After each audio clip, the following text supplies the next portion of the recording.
Very short reminder, but it's extremely important, coming from a person that is 6-7 days a week listening to your problems.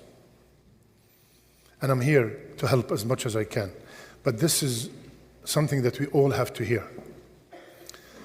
Rasulullah sallallahu alayhi wasallam, when he sent Ali radiallahu anhu to the Yemen to be a qadi, he told him, إذا جاءك رجلان يتحاكمان إليك فلا تحكم للأول حتى تسمع كلام الآخر فتدري بما تقضي. When two people come to you to judge between them, do not judge for the first until you hear the second, and then you will know how to make the proper, the right, the just ruling. My brothers and sisters, this is a very common problem. We have been assigned by somebody to bring peace between two people. We hear one side of the story and we already made our mind. First of all, you have to be very happy that Allah subhanahu wa ta'ala chose you to do this amazing ibadah. It's an act of worship. Rasulullah sallallahu alaihi wasallam, he said, and I want you to imagine sitting with the Sahaba, and he said, هل أدلكم على شيء خير من الصدقة والصلاة والصيام? Should I tell you about something better than charity, than salat, than fasting? And of course, all this is the optional, not the fard. There's nothing better than the fard. They said, yes, ya Rasulullah. He said, إصلاح ذات البين, fixing a problem between two people. So, when I am assigned to do this noble ibadah, you must, ya akhwan, you must listen to both sides of the story. You, even to the level that as a father, as a mother, two children of yours, your son comes and complains about his sister. Listen to the sister. A teacher, one student comes and said, the other one did this to me. Listen to the other student. And the biggest one, when your daughter comes to you complaining about her husband, as a father, you are biased. As a mother, you are biased. No. Say, okay, my honey, my baby, I heard you. Let me call your husband and listen to his side of the story. When a husband and a wife, and this is the most common one. A husband came to me the other day and he said, complaining about his wife, she cooks only twice a week. And she's sitting at home, she's not like working, and the house is dirty. And every time I tell her, let's go out, she doesn't want to go out. When you hear that, what happened? What a horrible wife. What kind of wife is this? Right? I called the wife. Is this true? She said, yeah. He gave me $100 a week to cook. And that's all I can cook is 2 days. The vacuum is broken. I've been telling him for 6 months, change the vacuum. Get me a new vacuum. He doesn't want to because he's so cheap. So the house is dirty. And every time he tells me to go out is literally half an hour before my Quran class, which I wait for it the whole week. Yalla, let's go out, Habibti, honey, let's go out. Yeah, I mean, you know that I... So when you heard the other side of the story, what happened? Everything has changed. Everything have changed. So now, when your son or your daughter comes to complain about their spouse, Allah subhanahu wa ta'ala said, وَإِذَا قُلْتُمْ فَعْدِلُوا وَلَوْ كَانَ ذَا قُرْبَى. When you speak and you want to judge, make sure you are just, even if that's your father. If your father comes to you and complain about your mother, wallahi, listen to your mother. Or the other way around. No matter who it is, listen to the other side of the story and you will be shocked. Again, it's coming from many, many years of experience. I listen to the husband, I hate the wife. And the minute the wife speaks, I hate the husband. Wallahi, it happened so many, many times. And subhanAllah, I learned that no matter what it is, even if my father comes to me complaining about someone, I have to listen to the other guy. Because Sometimes we get so emotional and we start spreading what that guy said, right? Oh, he came to me and he complained about his wife. His wife, wallahi, she doesn't do this, she doesn't do that. Listen carefully to this hadith. I'm going to translate right away just because of the time. Whomsoever say about a believer that's not in him, that's not true, he will be in a place on the day of judgment called Radghat al-Khibal. Hatta ya'ti bima qal. He will be in the pus of the people of the hellfire until he proves what he said. يا أيها الذين آمنوا إن جاءكم فاسق بنبأ فتبينوا. If someone comes to you with news, and that was this ayah came on a companion, in a sahabi. Verify, clarify, check, triple check before you spread the news. Rasulullah sallallahu alayhi wasallam was standing with Safiya at night. This is who? The most honorable, the most pure man ever created.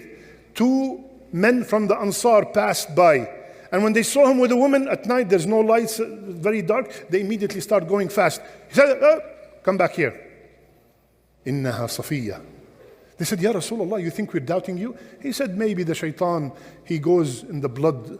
Maybe, you start thinking, subhanallah. This is Rasulullah sallallahu alayhi wasallam. Another point, quickly. 10 people came and complained about one person. Right? What happens? What happens?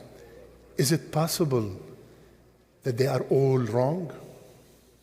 Is it possible? Yes. What's the dalil from the Quran? وَجَاءُوا أَبَاهُمْ عِشَاءً يَبْكُونَ.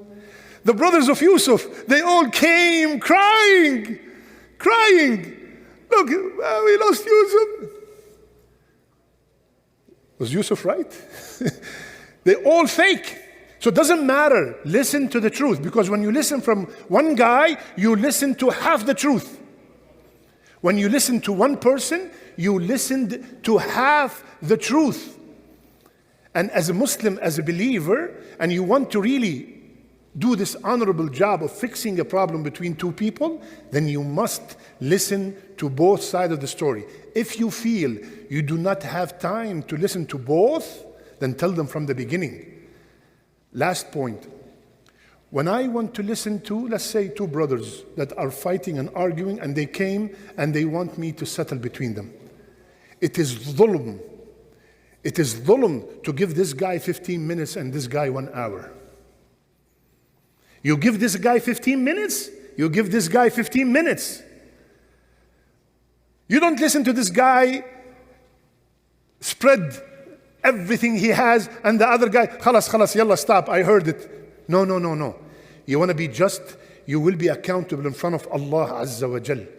Give each one of them their right to speak. Otherwise, do not get involved in the mediation. Do not get involved in this ibadah.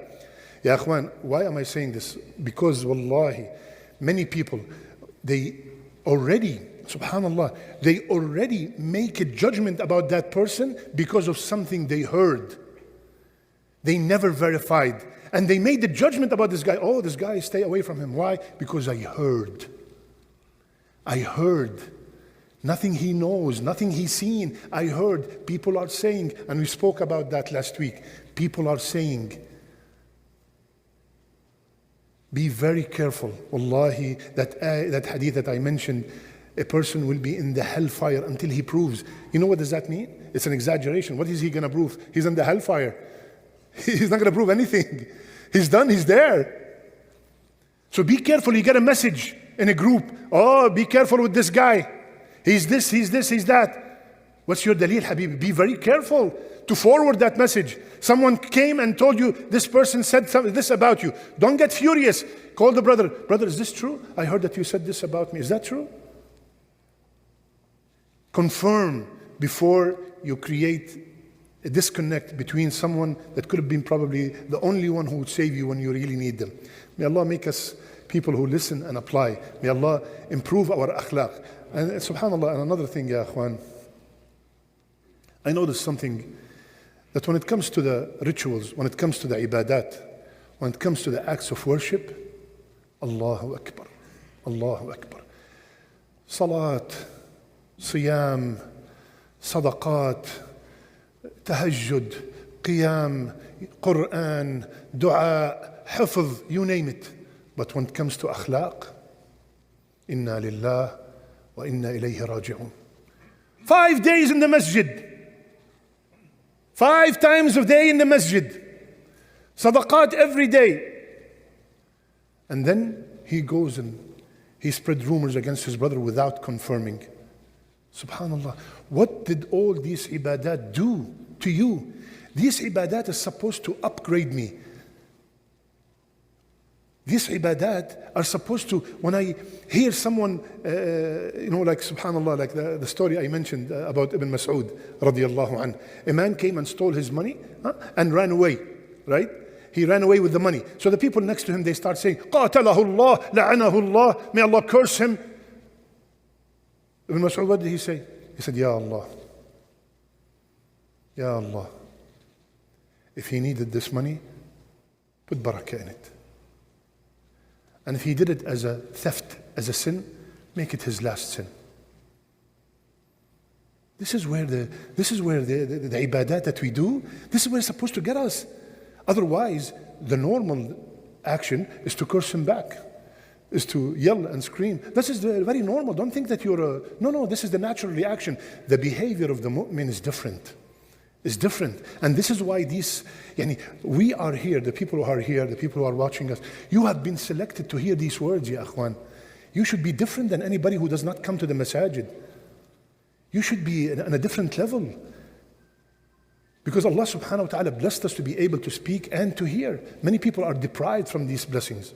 May Allah make us better in our akhlaq and our ibadat. May Allah strengthen our relationship with Him. May Allah make our last deeds our best deeds. And may Allah make our last words La ilaha illallah wa sallallahu ala nabiyyina Muhammad wa ala alihi wa sahbihi ajma'in.